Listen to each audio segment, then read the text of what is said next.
लोकप्रिय अपने उप मुख्यमंत्री आदरणीय केशव मौर्य जी, अपने लोकप्रिय उप मुख्यमंत्री आदरणीय दिनेश शर्मा जी की उपस्थिति में राज्य के कई दशकों से सपा के लिए वफादार सिपाही के रूप में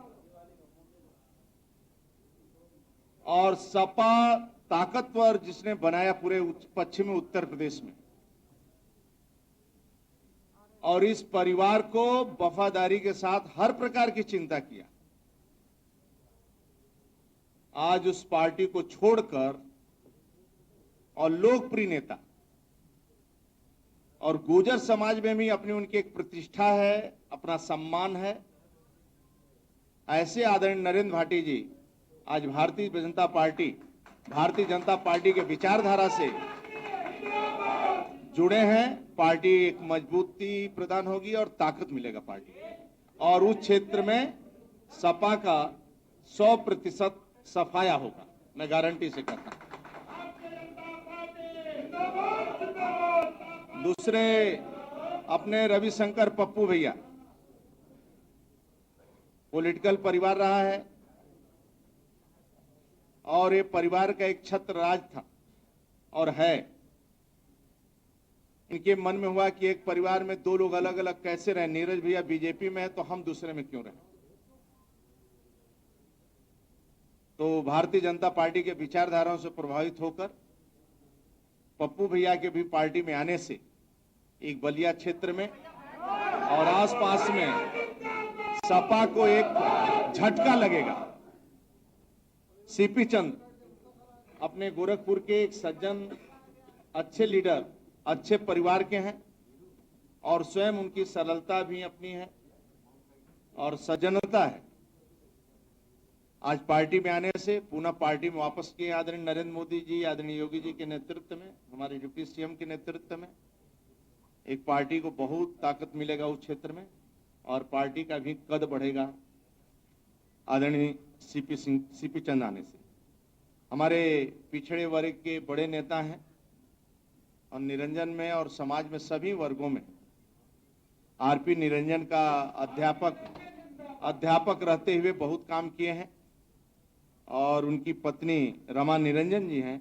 आपके आने से बुंदेलखंड में एक प्रभाव पड़ेगा और पार्टी को मजबूती प्रदान होगी। मैं प्रदेश अध्यक्ष के नाते और भाजपा की तरफ से मैं सभी नेता जो पार्टी में आज ज्वाइन कर रहे हैं इनका हृदय से स्वागत करता हूं, वंदन करता हूं।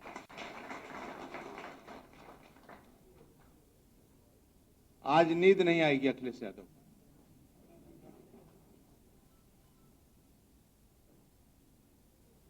आने से ये बहुत बड़ी ताकत है और आप लोगों से भी अपेक्षा रहेगी कि जो आपके मित्र मंडली है, आप सपा से एक एक को चुन कर सेक्टर से लेकर ऊपर तक के कार्यकर्ता जो भी आपके वहां पर रहते हैं वह सभी लोग बीजेपी से जुड़ जाएं, इसकी आप सबको चिंता करना है। नीचे तक के कार्यकर्ता की आप चारों से ही मेरा निवेदन है, आग्रह है। मित्रों, इनको लगता है कि आप देश और राज्य सुरक्षित है आदरणीय मोदी जी के नेतृत्व में, आदरणीय योगी जी के नेतृत्व में, और कानून का राज है और जहां कानून का राज होता है वहीं शांति होती है और जहां शांति है वहीं विकास होता है। आज अपने को राज्य सुरक्षित महसूस करता है, इसलिए सभी लोग सपा बसपा छोड़कर भारतीय जनता पार्टी की ओर देख रहे हैं और पार्टी में शामिल हो रहे हैं।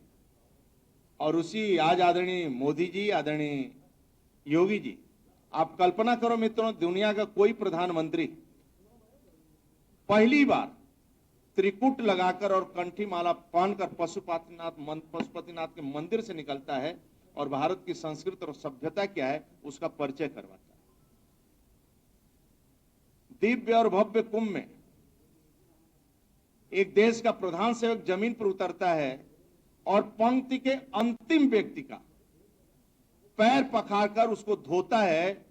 हमें लगता है आजादी के बाद पहला देश का प्रधानमंत्री होगा, विश्व में ऐसा कोई प्रधानमंत्री में नहीं होगा कि गरीब का सम्मान क्या है, अंतिम पंक्ति के अंतिम व्यक्ति का सम्मान क्या है और देश दुनिया में भारत का सम्मान क्या है वह देश का प्रधानमंत्री एहसास करवाता है। और जहां कानून का राज होता है देश में, वहां विकास होता है, शांति होती है, आतंकवाद नहीं होता है, गुंडागर्दी नहीं होती। इस कारण आप लोग पार्टी से जुड़े हैं और इसी कारण पार्टी में शामिल हुए हैं। मैं आप सबका हृदय से स्वागत करता हूं। अपने पत्रकार मित्र भी यहाँ पर उपस्थित हुए, मैं हृदय से आप सबका वंदन करता हूं, स्वागत करता हूं और आप सभी को प्रणाम करते हुए, नमस्कार करते हुए अपनी बात को समाप्त करता हूं।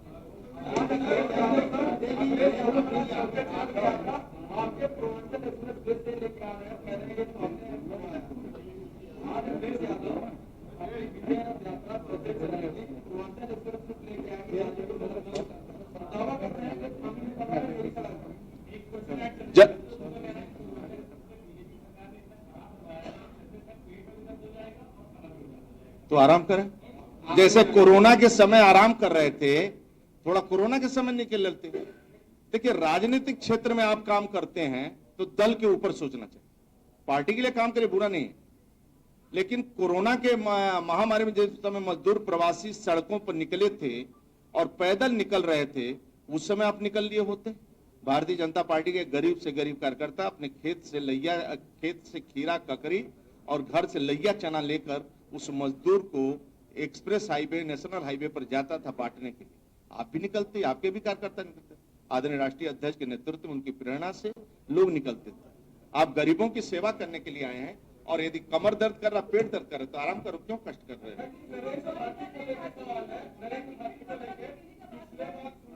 किसको आप कहेंगे तो दे दिया जाएगा। हाँ, जैसा कहिएगा।